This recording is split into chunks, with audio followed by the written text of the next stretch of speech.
Nos acompaña durante estas semanas la lectura de unos profetas del Antiguo Testamento que ponen de relieve el papel de algunos sacerdotes, Esdras, Nehemías, y en esa época el profeta Ageo, texto que leemos hoy.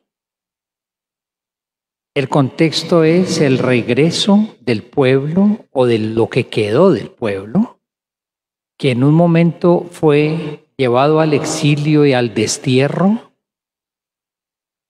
Pasa allá unos 50 años, más o menos.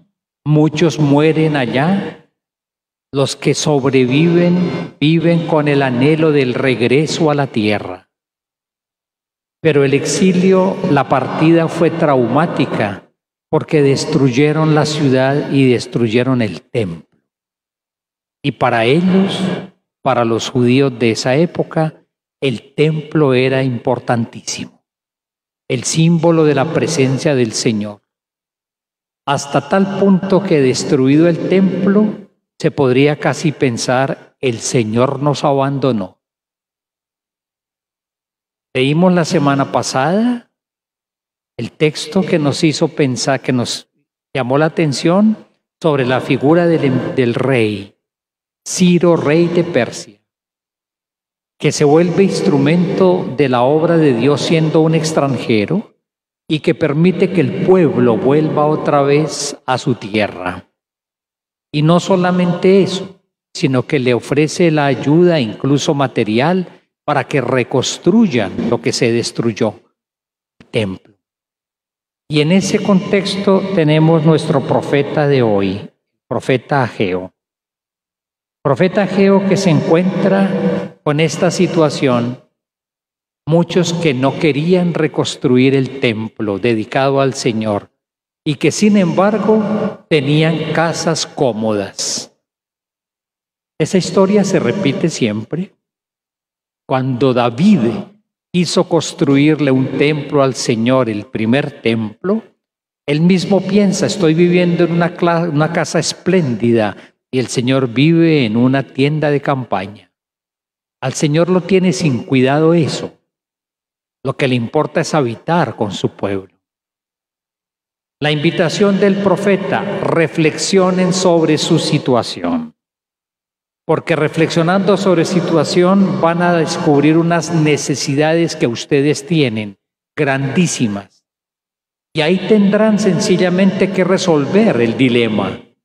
¿Son capaces de responder a esas necesidades por ustedes mismos? ¿O precisamente ahí van a descubrir la importancia de la presencia del Señor, de manera especial simbolizada en el templo y como el texto mismo dice, donde Él mostrará su gloria? Un templo, signo de la presencia misma del Señor, que se hace presente en medio de la comunidad, que se hace presente para acompañar de cerca a su pueblo y que el pueblo sepa que está con la compañía de su Señor, que ofrece la bendición y realiza su obra. El texto me hace pensar en esto. Miren que en nuestros barrios todavía aparecen templos.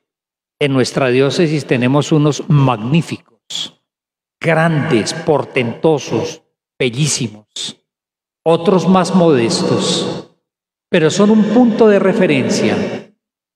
Y cuando entonces las ciudades crecen, pareciera que la ciudad, las construcciones ahogaran los templos, como si fuera también un signo de algo. Pareciera que entonces fuera poco a poco ocultándose la presencia del Señor, porque sencillamente hay otros ritmos de vida, y en esos otros ritmos de vida pareciera que la presencia del Señor fuera poco a poco marginándose. Sin embargo, la pregunta surge, ¿por qué hay seres humanos que se sienten amenazados por la presencia del Señor y que quieren sacarlo de su vida? ¿Acaso se trata de alguien que es un agresor contra nuestra vida y contra nuestra autonomía? Se trata de una peligrosísima distracción que nos impide a nosotros ocuparnos de la gestión diaria de nuestra vida, los compromisos que siempre tenemos, y que entonces por pensar en el cielo nos desentendemos de la tierra, como muchos han dicho. Y sin embargo, las imágenes que utiliza el profeta Ageo son hermosísimas. Miren ustedes, de una sencillez, pero simultáneamente de una claridad grandes. La situación del pueblo sin la presencia del Señor, ¿cómo la describe el profeta? Siembran mucho, pero cosechan poco. Comen, pero siguen con hambre. Beben, pero siguen con sed. Se visten, pero siguen sintiendo frío. Trabajan recibiendo un sueldo que lo echan en una bolsa rota. Imágenes absolutamente sencillas de la vida ordinaria. Sembrar mucho, cosechar poco. Beber y seguir con sed, comer y seguir con hambre, vestirse y seguir sintiendo frío, trabajar, ganar un salario que va a una bolsa rota. Es decir, se trata de la infecundidad de tantos esfuerzos. Se trata de la inutilidad de tantos esfuerzos para calmar las necesidades. Se trata incluso de la pérdida de muchas cosas que uno en la vida considera ganancia. Y la imagen es muy interesante. El profeta le dice al pueblo, sea consciente, eso que usted siente, la inutilidad de sus esfuerzos, la infecundidad de sus trabajos, se debe a una cosa, a la ausencia del Señor de sus vidas. Para ellos, y la gran predicación del profeta, importa mucho reconstruir el templo, pero importa muchísimo más acoger al Señor en la vida, que la propia vida se vuelva templo de la presencia del Señor. Y ahí entonces el gran anuncio del profeta, la presencia del Señor que asegura la fecundidad de todos los esfuerzos de quienes creemos en Él, que asegura la efectiva satisfacción de las necesidades y más aún la perennidad de lo que uno alcanza. ¿Cómo no leer desde ahí también entonces el Evangelio? Este Herodes que anda perplejo y, como dice el texto, no sabe a qué atenerse. Como no sabe a qué atenerse porque estaba curioso frente a Jesús, entonces se entera de los prodigios que el Señor hace. Lo identifican a Jesús con un poco de gente, con el Bautista, con Elías, con los profetas. Herodes se pregunta quién es, tiene intención de conocerlo, no sabe a qué atenerse. Es curioso. La vida de la fe es mucho más que una simple curiosidad. La vida de la fe es la acogida del Dios con nosotros, porque Jesús es Él, no solamente el que hace prodigios que tenían perplejo a este pobre rey, no solamente que oye cuentos que lo asimilan con personajes importantísimos. Lo importante es conocer a Jesús por Él mismo, no simplemente por lo que cuentan de Él o por las personas con las cuales se le asocian. Conocer a Jesús, el Dios con nosotros. Aquel en quien Dios mismo manifiesta la plenitud de su presencia y de su amor. El que está presente en la historia humana. Él es la verdadera presencia del Señor, mucho más que el templo. Él es la presencia que asegura la fecundidad de nuestros esfuerzos. De tal manera que si bebemos, calmemos la sed. Que si comemos, calmemos el hambre. Que si nos vestimos, superemos el frío.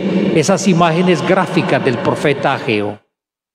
Fíjense ustedes, por ejemplo, me da por decirlo, es la imagen de Jesús remando o Jesús navegando con los discípulos, mar abierto, echen la red, maestro, no hemos pescado nada, una noche en vano, inútil esfuerzo, en mi palabra, hazlo, y la pesca fue abundante. Es la imagen de las poquitas provisiones, pan y pescados, poquiticas. Y en el nombre de la palabra del Señor, todo alcanza y se multiplica para todos. Es la imagen de un poquito de agua o mucha agua, pero que por la palabra y la presencia del Señor se transforma en el más exquisito de los vinos en Caná de Galilea. Es la presencia del Señor quien transforma todos los esfuerzos inútiles que uno a veces hace en la vida. Es el Dios con nosotros. Les invito entonces para que esta imagen bellísima de Ageo, del profeta, de la inutilidad de tantas cosas cuando uno las hace solamente por uno mismo, ni siquiera por los demás, y mucho menos desde el Señor, este gran anuncio del Evangelio, no como curiosos al estilo de Herodes, sino las personas gozosas por la amistad con Jesús, porque sabemos que en Él nuestros esfuerzos son fecundos y no son inútiles. Y la cosecha será abundantísima en la medida en que sea hecha desde Él y desde su palabra. ¿Y por qué no? Entonces prolonguemos en nuestra oración el hermosísimo salmo de hoy, el 149. Una comunidad con los pies en la tierra, que sabe que tiene que trabajar con sus propias manos. A Dios rogando y con el mazo dando, dice el dicho, que nos corresponde trabajar, que nos corresponde comprometernos, pero que sabemos que con el Señor los esfuerzos no son inútiles, son fecundos. Y por ello mismo podemos entonar un cántico nuevo. Y por ello mismo podemos entonces alegrarnos con el Señor, nuestro Dios Santo. Y por eso mismo podemos incluso danzar y cantar con Él, con el Señor, porque Él es amigo de su pueblo. Bellísima imagen, amigo nuestro. Y si habita en nuestro templo, quiere habitar en nuestra propia vida, porque es amigo nuestro. De tal manera que nosotros, dice el Salmo, nos alegramos con su triunfo. Y el triunfo del Señor es la fecundidad de nuestros esfuerzos realizados en su nombre. Por eso, bellísimo el Salmo de hoy. Inundemos de alegría en nuestros hogares, alabando al Señor con nuestras palabras, porque Él se complace con esta oración agradecida y confiada que podemos ofrecerle hoy en esta Eucaristía y a lo largo de toda la vida. Cuando reconocemos su presencia amorosa, el Dios con nosotros, que definitivamente da fruto y hace fecundos todos nuestros esfuerzos. Oremos un momento en silencio.